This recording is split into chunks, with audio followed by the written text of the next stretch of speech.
Day 129 of the Ukrainian War Map, also known as the Russo-Ukrainian War. Juzzie here, and today is another update as I take a simplified and down-to-earth approach to some of the most important happenings on the ground in Ukraine. So starting off, we'll take a look at those Russian losses, as currently Russia sits on more than 766,000 military personnel losses, representing an additional 1,580 in the past day.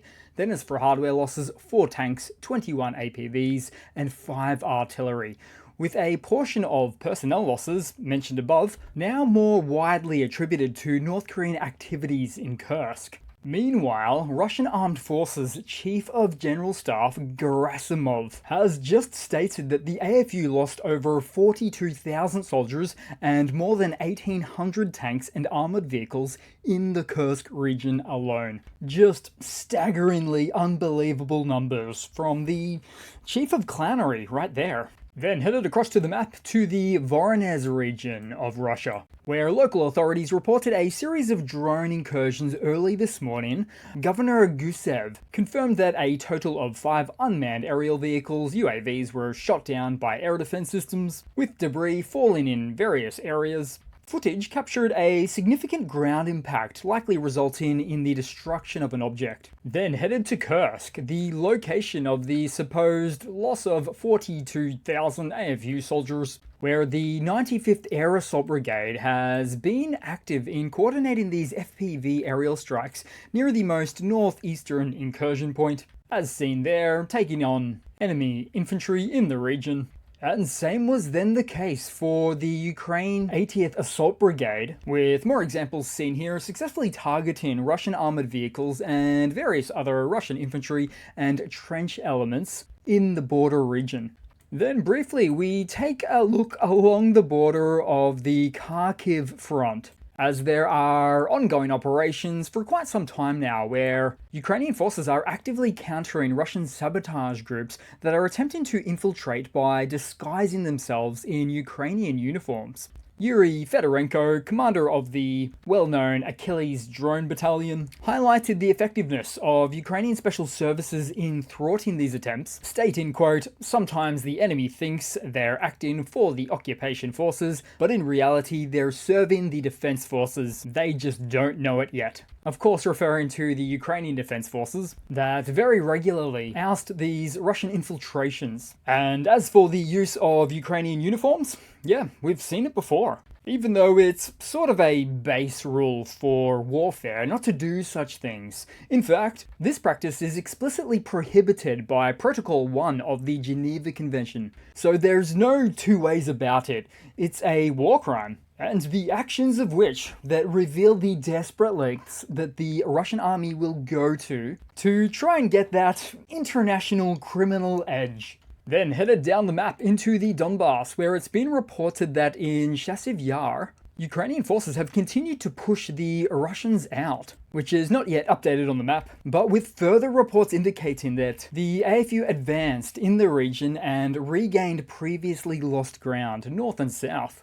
And is something that is possibly due to the decrease in Russian air support rates seen in the past couple of weeks or so. And added to that, it's been a very active region for some time in this location now, and yet the Russian army should have settled for reaching the canal, followed by diverting forces elsewhere, because it is an incredibly attritional front for the Russian forces. It's simply too difficult to support wave attacks from behind the canal, at least not without losing so many resources and manpower in the process. So as far as military strategies go, it just boggles the mind. Then headed down the map to Toretsk, or at least the outer surroundings of Toretsk, as Russian vehicles were getting struck in the open positions. In this case, specifically, there was an attack on one of the 6-wheeler KAMAZ vehicles of the Russian forces, with this latest event serving no relation to an already destroyed BMP here, an already destroyed T-90 tank there, another BMP with a drone cage here, and what I presume to be a civilian vehicle like a Buhanka vehicle right there, given how the wreckage looks to be somewhat dwarfed by the surrounding vehicles. So what we're seeing here is an open position with such a high level of concentration in destruction at this point. which would or should tend to suggest that if you're a single lonesome vehicle in the field that looks just like this, you'd really want to make passage or get in or out of there as zippy as possible. Then headed further down the map to Pokrovsk, happening at Shevchenko, where Ukraine's 425th Separate Assault Brigade, Skala, destroyed Russian positions in the Pokrovsk direction with the help of a Bradley. Also seen there, through the thermal camera that is the AFU forces taking on Russian positions that effectively encircled themselves indoors. Then headed west on the map, in the steeps of Zaporizhzhia somewhere, some Russians have been seen here, having been demilitarized to the point that they have to move around on scooters.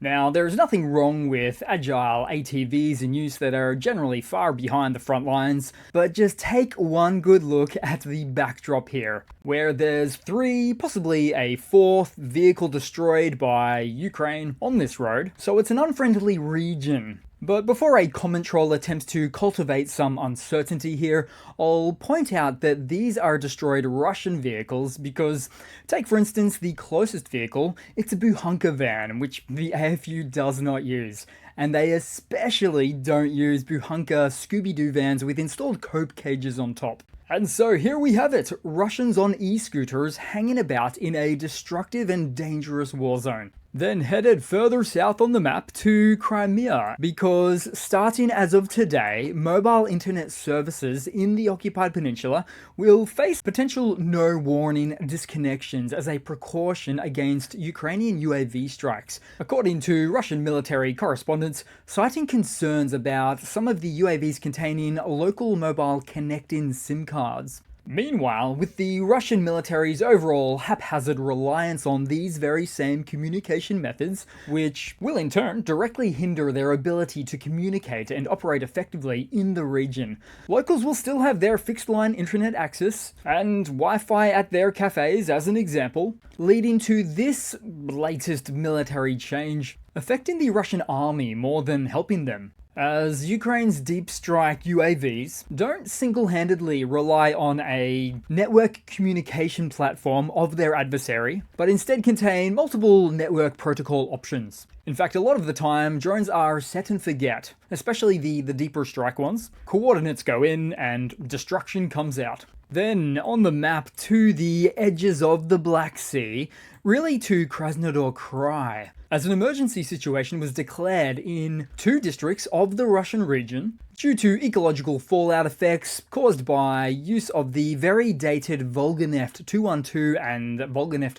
239 Still River fuel tankers that were most recently unable to contend with the harsh weather patterns in the Black Sea. Reportedly, there's now a 4th tanker that's just gone down, making for up to 4 instances of this in just the last 4 days. Russia's own overwhelming incompetence is, as you can see, just a sad state of affairs. Then taking a look around on the map, because somewhere in the east, possibly the south, this time looking at the wonderful and bizarre, as a man resembling Igor Gherkin surrenders with his bicycle and an icon to a Ukrainian drone.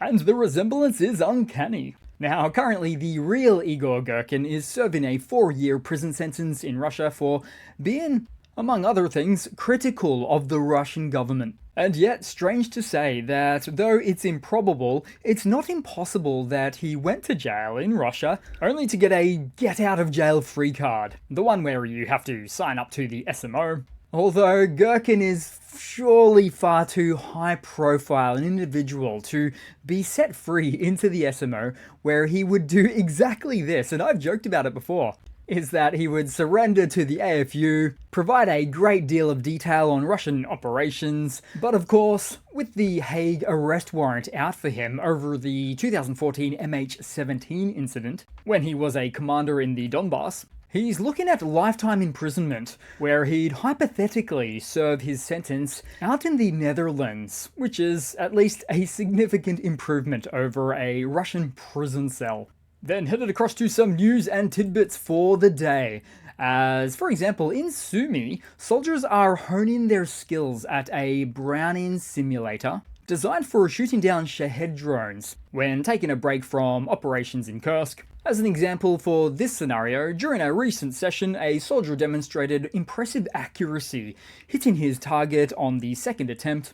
Now, this simulator is noted for its realism and use of real-world physics, but even more than that, the developers are now considering enhancements like wind effects to further improve training. The AFU also has several other virtual reality training platforms, including for manpads, for short-range air defense, anti-tank guided missiles, and of course, FPV quadcopter VR training. And you know what? I've never seen any extensive training like this in the Russian vector, but at least I have edited memes like these that show them in a virtual reality of their own. Then to some Ukrainian hardware news. So Ukraine will begin manufacturing Japanese pickup trucks as part of a joint project between several Ukrainian manufacturers and a Japanese automotive company using the large-scale assembly, or the SKD technology. Specifically, the assembly of the Isuzu D-Max is what we're talking about here. So this initiative not only meets the immediate needs of their military, but also stimulates the economy by creating jobs and enhancing industrial capabilities. And so, did Ukraine just become a more capable car manufacturer than Russia during time of war? Then to a similar news segment based on cooperation of international partners, Ukraine and the Czech Republic have successfully completed development of a new jet engine designed specifically for unmanned aerial vehicles. Ukraine's collaborative efforts with international partners are headed in such a direction that are posed to transform it into a one-day vibrant European democracy with very competitive manufacturing capabilities. Not to mention a thriving military export sector. Now, as for this latest collaborative effort, while the details of the engine specifications remain under wraps, officials are optimistic that this development will bolster Ukraine's aerial operations, offering more efficient and powerful options for their drone fleet.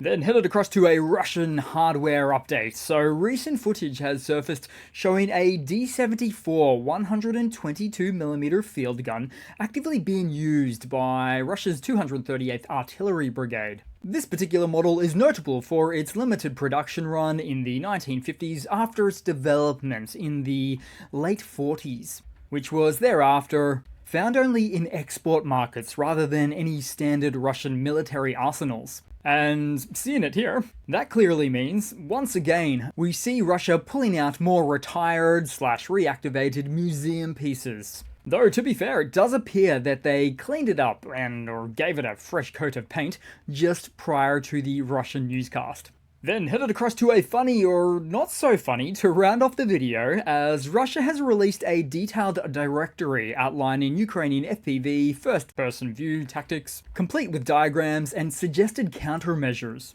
A dossier, as they sometimes like to call these things. Now, this compilation includes 19 distinct elements highlighting the versatility and growing advancement of Ukrainian FPV systems in the conflict, although some of the descriptions of the platforms inside were said to be somewhat basic, which might not matter as the Russian military isn't exactly known for their dissemination of critical information. In fact, most Russians are likely to get their countermeasure recommendations in the Russian trenches, like this latest example, where a Russian trench blogger on Telegram revealed that the men he met in the trenches were instructed that the best defense against an FPV is to be very still and pray they don't see you. This isn't a Jurassic Park T-Rex we're talking about. Instead, it's AFU operators with on-ground drone visuals. But further than that, this such recommendation actually seems to be proliferating amongst Russian infantry circles as well, because I've seen plenty of footage now of Russian soldiers trying to outsmart a Ukrainian FPV drone by staying still. Oh dear. So that's it for today, guys. Thanks again for watching. Please continue to like, comment, subscribe. Once again, thanks for the support, and I do hope to see all of you guys there in the next one. Cheers!